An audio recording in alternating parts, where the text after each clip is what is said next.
नमस्ते,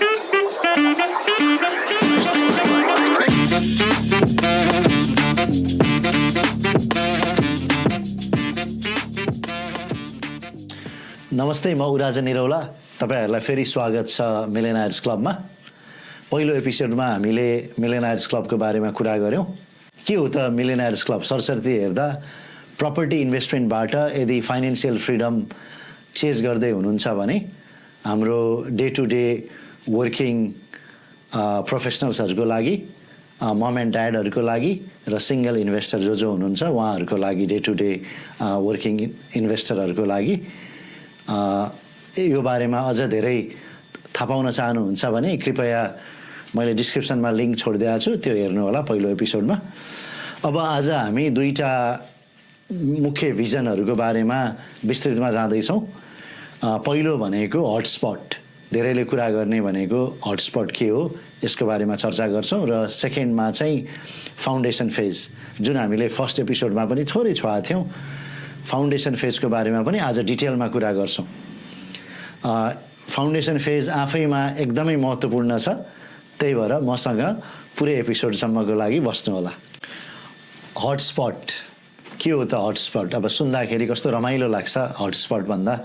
generally hotspot भने चाहिँ सबैले गरिराख्नु भएको कुरा, यो एरिया राम्रो छ, यहाँ किने, यहाँ चाहिँ मैले चिनेको साथीले किनेर डबल भयो, यहाँ इन्भेस्ट अथवा लगानी गर्दा राम्रो हुन्छ, यसले यति कमायो, अथवा यो बारबिक्यूमा हुने कुराहरू, साथीहरूको जमघटमा हुने कुराहरू, परिवारहरूले भन्ने कुराहरू, यहाँ मैले थोरै पैसा लगाएर यो एउटा समथिङ किनेको थिएँ, त्यो चाहिँ किन्दा किन्दै सेटल हुँदा हुँदै डबल भयो।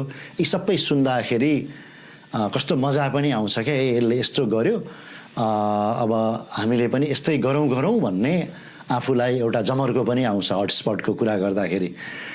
तर हटस्पट भन्दै जबसम्म तपाईको कानमा त्यो बारेमा थाहा पाइसकेका हुन्छ, जुन कुरा मिडियामा आइसकेको हुन्छ, जुन कुरा 100, 50, 1000, 500 यति व्यक्तिहरूले गर्न थालिसकेका हुन्छन्, तपाईले थाहा पाउँदासम्म के त्यो हटस्पट रह्यो त?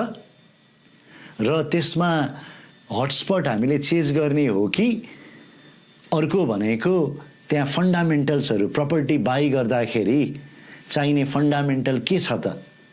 त्यो कुरा, सबै कुराहरू टिक हुन्छ कि हुँदैन? हामी एजुकेटेड भएर त्यो हटस्पट हो कि होइन भन्ने कुरातिर लाग्ने। त्यसो गर्दा चाहिँ आफूले जानेर बुझेर सबै फन्डामेन्टलहरू टिक हुन्छ भने okay, then this can be a next hotspot. त्यो गर्दा चाहिँ बेटर हुन्छ कि? अब अझै अरू हटस्पटको बारेमा कुरा गरौँ। Let's talk about the trap of investing in hotspot.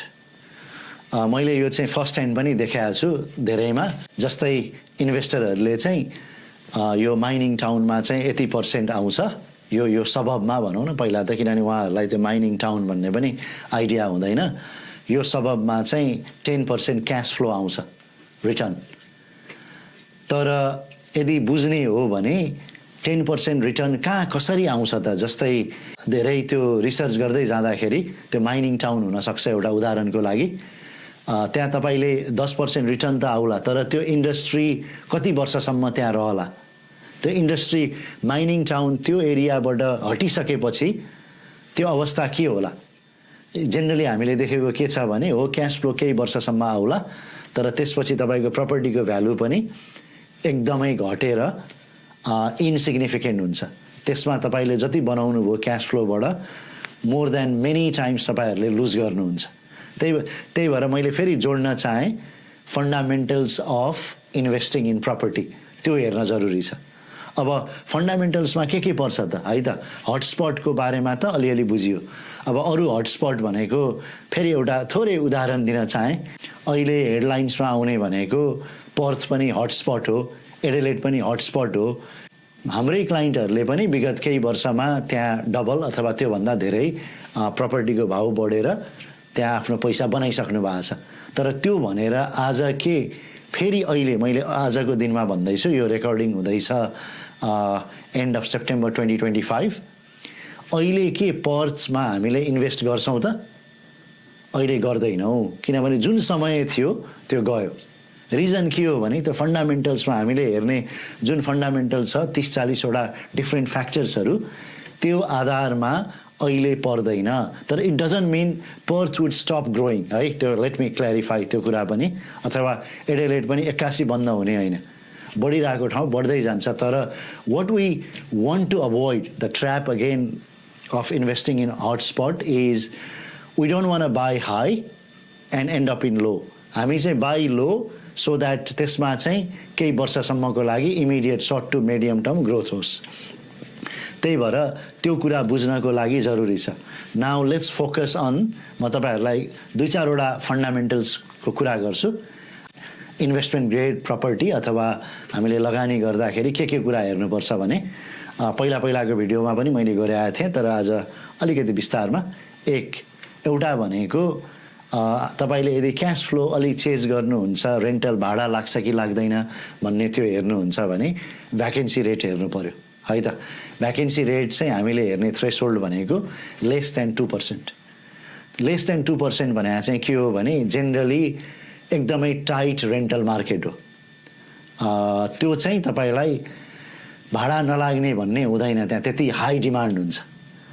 अर्को तपाईँले हेर्ने भनेको के छ त अर्को तत्त्व भने तपाईँले सप्लाई साइडमा हेर्नुभयो भने त्यहाँ डेभलपेबल ल्यान्डहरू छ कि छैन। ल्यान्डहरू चाहिँ सरकारले चाहिँ अथवा त्यहाँको काउन्सिलले अथवा त्यो स्टेटले चाहिँ त्यो एरिया वरिपरि चाहिँ रिलिज गर्नको लागि उनीहरूले केही प्लान्सहरू अगाडि सारेको छ कि छैन। किनभने हामीले फाइनेन्सियल फ्रिडम पाउने भनेको क्यापिटल ग्रोथबाटै हो। यदि त्यहाँ धेरैभन्दा धेरै तपाईँको ल्यान्ड रिलिज हुँदैछ भने obviously supply is the enemy of the capital growth, यो कुरा बुझ्न जरुरी छ। त्यही भएर we don't invest there। अर्को भनेको अर्को एस्पेक्ट तपाईँले हेर्नुहुन्छ भने अपिल फर द ओनर अकुपायर छ कि छैन। हो, भाडा लाउन जरुरी छ, भाडा लाग्नुपर्छ है क्यास फ्लोको लागि, त्यो चाहिँ तपाईँको मेन्टेनेन्स मात्र भयो। तर रियल तपाईँले वेल्थ क्रिएट गर्ने भनेको क्यापिटल ग्रोथबाटै हो। त्यो ग्रोथ कसलाई कुन एरियामा आउँछ भने जहाँ चाहिँ ओनर अकुपायर अपिल हुन्छ। त्यही भएर प्रपोर्सन अफ ओनर अकुपायर हाई हुनु पर्यो रेन्टल भन्दा। थोरै फन्डामेन्टलको कुरा त भयो इन्भेस्टमेन्ट ग्रेड प्रपर्टीको बारेमा। अब फेरि ब्याक टु टपिक जुन चाहिँ हटस्पट इन्भेस्टिङ र ट्र्यापको कुरा। त्यही भएर यो सबै नबुझिकन हामीले इन्भेस्ट गऱ्यौँ भने चाहिँ it can be a trap. यो हटस्पट इन्भेस्टिङ भने चाहिँ इट्स बेस्ड अन इमोसन्स अनि फियर अफ मिसिङ आउट। सबैले गर्यो गरिदिउँ नि त बनिहाल्छ, तर I don't think that's a smart way of investing. म चाहिँ यसलाई के भन्छु भने इन्भेस्टिङ भन्दा पनि इट क्यान बी लेभल एज अ ग्याम्लिङ। हो, पैसा बन्न सक्छ कहिलेकाहीँ, तर जेनरली हामीले चाहिँ अघि मैले भने जस्तो फन्डामेन्टल्स बुझेर एउटा स्ट्राटेजी बनाएर एजुकेटेड भएर अगाडि बढ्दाखेरि चाहिँ राम्रो हुन्छ। अब डिप डाइभ गरौँ फाउन्डेसन फेजको बारेमा। के हो त फाउन्डेसन फेज है त। अब फाउन्डेसन शब्दैबाट हामीलाई थाहा भइहाल्यो होइन, जग। तपाईँ यसलाई प्रपर्टी पोर्टफोलियोको कुरा एकछिन छोडिदिउँ, थाती राखौँ, यसलाई यसरी गरौँ। तपाईँ घर बनाउँदै हुनुहुन्छ भने जग बलियो हुनु पर्यो। जगै बलियो छैन भने तपाईँ माथि जान सक्नुहुन्न। कति जाने भन्ने जगले निर्धारण गर्छ। त्यस्तै नै हो प्रपर्टीमा पनि।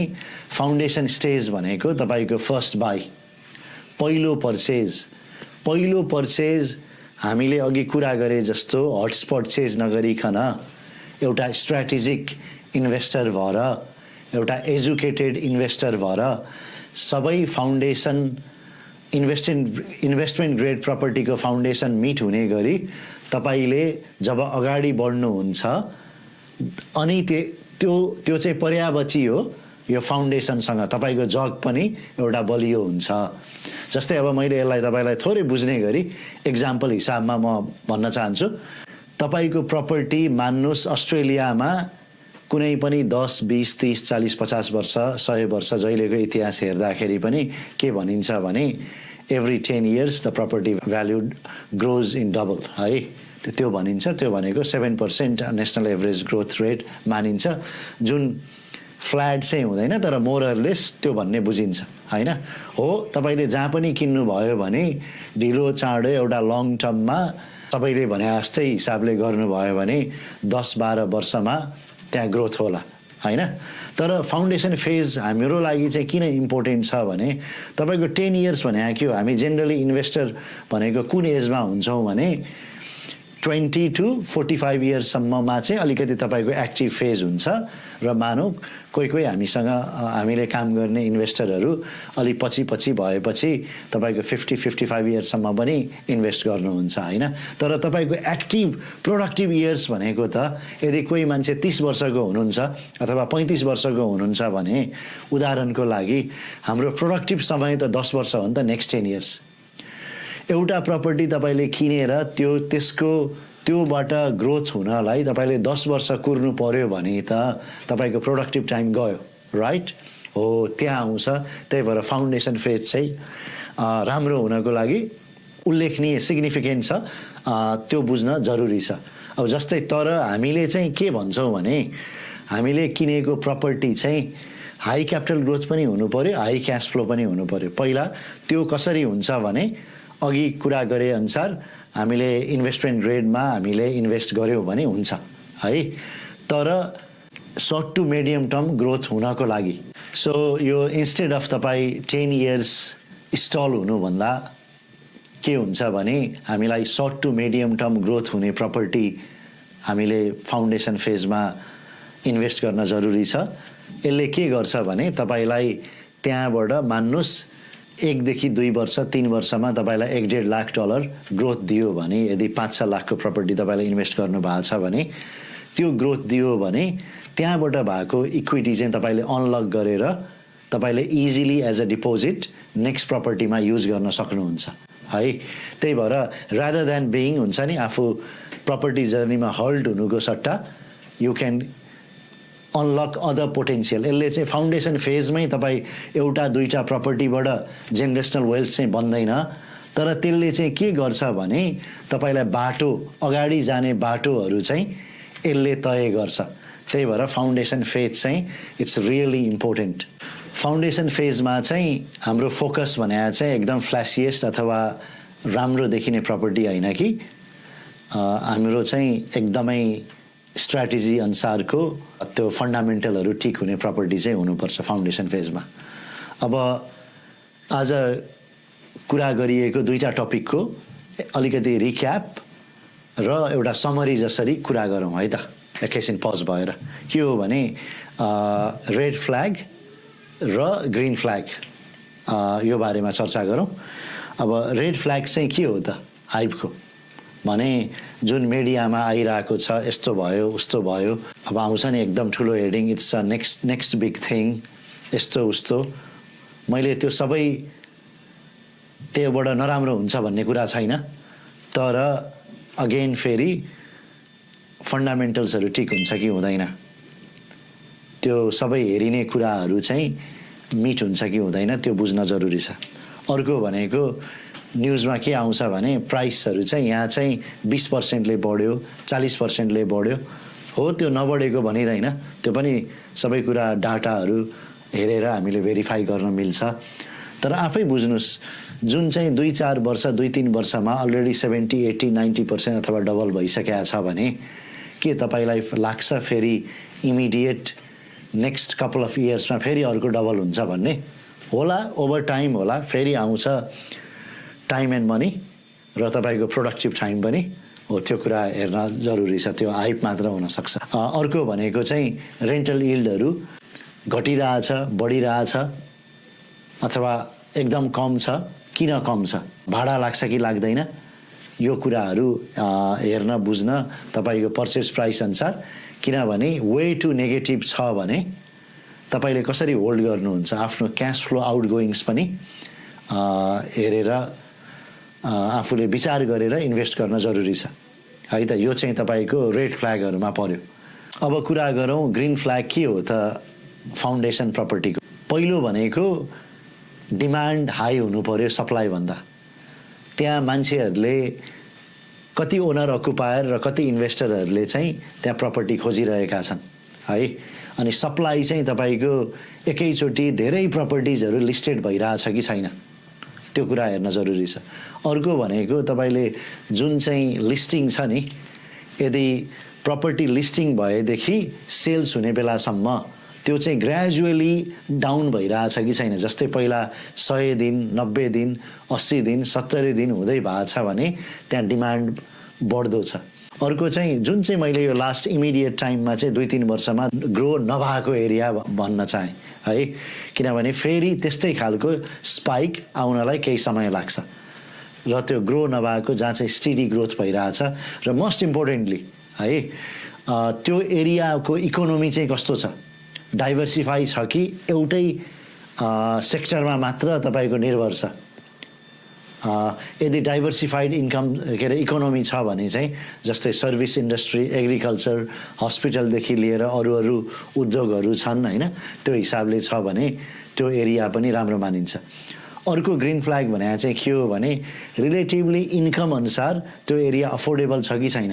त्यो एरियामा धेरै मोर्गेज स्ट्रेस छ भने obviously you should, that's a red flag. तर अहिले हामी ग्रिन फ्ल्याग को कुरा गर्दैछौँ। त्यहाँ चाहिँ जेनरली इन्कम र त्यो एरियाको एफोर्डेबिलिटी कस्तो छ त्यो कुरा हेर्न जरुरी छ। That's a green flag. Most importantly अर्को भने चाहिँ तपाईँले अहिले गर्न लाग्नु भएको, इन्भेस्ट गर्न लाग्नु भएको प्रपर्टी चाहिँ लङ टर्म इन्भेस्टमेन्ट स्ट्र्याटेजीमा फिट हुन्छ कि हुँदैन। यदि हुन्छ भने यसले चाहिँ this will take you into next stage of investment which is acceleration phase. अब आजको सेसन हामी अन्त्यतिर आइसक्यौँ। अब यसलाई ऱ्यापअप गरौँ। जस्तै हटस्पट चाहिँ सुन्दाखेरि एकदम एक्साइटिङ सुनिन्छ, तर हामी एक्साइटमेन्ट भन्दा पनि जानेर बुझेर एजुकेटेड भएर इन्भेस्ट गर्दाखेरि राम्रो।